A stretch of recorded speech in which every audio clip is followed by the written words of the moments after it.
So did you ever imagine one day that you would be one of the contributing factors to the history and legacy of the Saskatchewan Amateur? No, when I was a kid, if I could just get it off the ground, like my buddy, he could, he could get a airborne quite well, and I thought, boy, if I could do that, that would be good. So, yeah, a friend of mine, Stan Homenuk, who won the Saskatchewan Open at one point, yeah, he was going down to Fresno, California.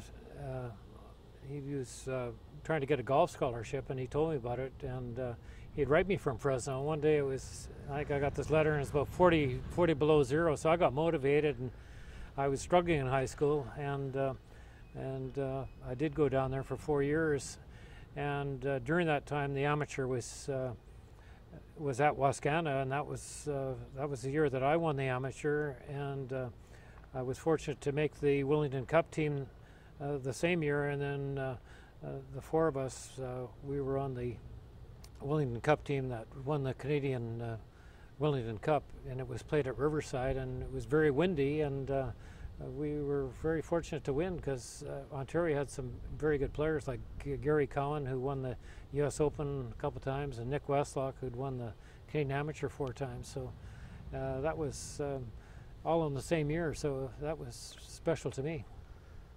What's it like having the pressure to play for Saskatchewan?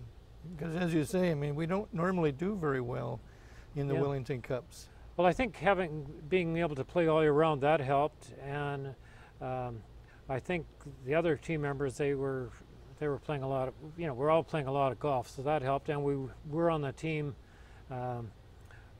A number of us were on the team several times, so we'd gained quite a bit of experience in Canadian championships, and so I think it was just good timing. And the weather was very windy when they had the Wellington Cup Championships, so that worked in our favor. Greg Norman once said that golf is a metaphor for life. Did you take any life lessons away from the game? Oh, very much so. Like my dad said, don't be so humble, you're not that great. It is a humbling game. Right. Yeah. But I think you can learn from your mistakes. I remember the year before I lost a 36-hole final to Jim Sissons, and I just got that much more motivated. I'd get up early at least once a week and spend a good hour or so on the putting green. And these hard knocks, I think they can work to your favor. Like, it's not a stumbling block, it's a stepping stone. Is there more to the game now than there was when you played? And I'm thinking, I mean, we have obviously the changes in equipment and things like that. Was fitness a big issue to you back then, or was that an element that made you more of a champion than say the others, that are not a factor that made you more of a champion?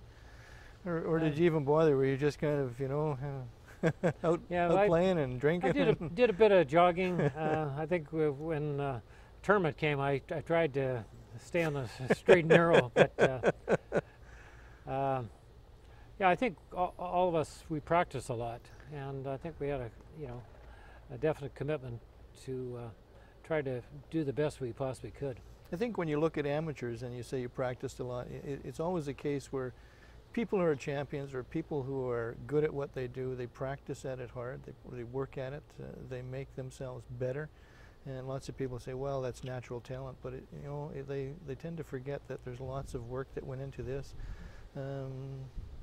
Is there anything that we can do to convince people that they need to practice more?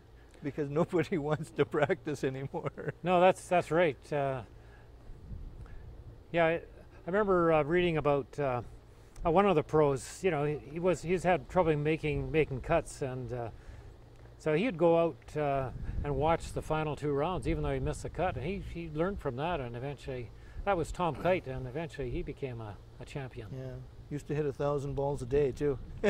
Yeah, Lee Trevino, they say Lee Trevino, he would hit balls all morning, and he had a little trailer right next to the golf course. He'd go in the trailer, have lunch, and then hit them in the afternoon, and then at supper he would have a bit of supper, and then he'd go hit them till dark. And then if it snowed, he'd get the snow plows out and make room so he could still hit balls. Any strange things ever happened to you in the game? Any odd stories? Well, I remember that Wellington Cup, the qualifying, the first round. I'd hit it left on number 1 at Riverside. They were playing the 9s in reverse, and it was just about time to give up. And the caddy found the ball, and then it just worked out. You know, it's one thing that stood in my mind. Yeah. Thank God for caddies, eh? That's right. If you could give advice to a junior, what would it be if they were ever thinking of trying to take up the game or wanting to play the game competitively? Yeah, I'd get a good mentor, a coach or a pro, and somebody that you can confide in, and I think that would go a long ways. Yeah, good players always have coaches. Poor players don't. Yeah, yeah. Someone was going to give Tiger Woods a few tips, and he said, "I don't take lessons from amateurs." If you could change anything, would you ever change anything that you've done in the game of golf? Yeah, I think I would have done more physical exercise, try to hit the ball farther. But having said that, I think there's a good career in amateur golf, and I appreciate the 11 times I was on the provincial team, and having played junior golf and men's amateur and senior golf. So.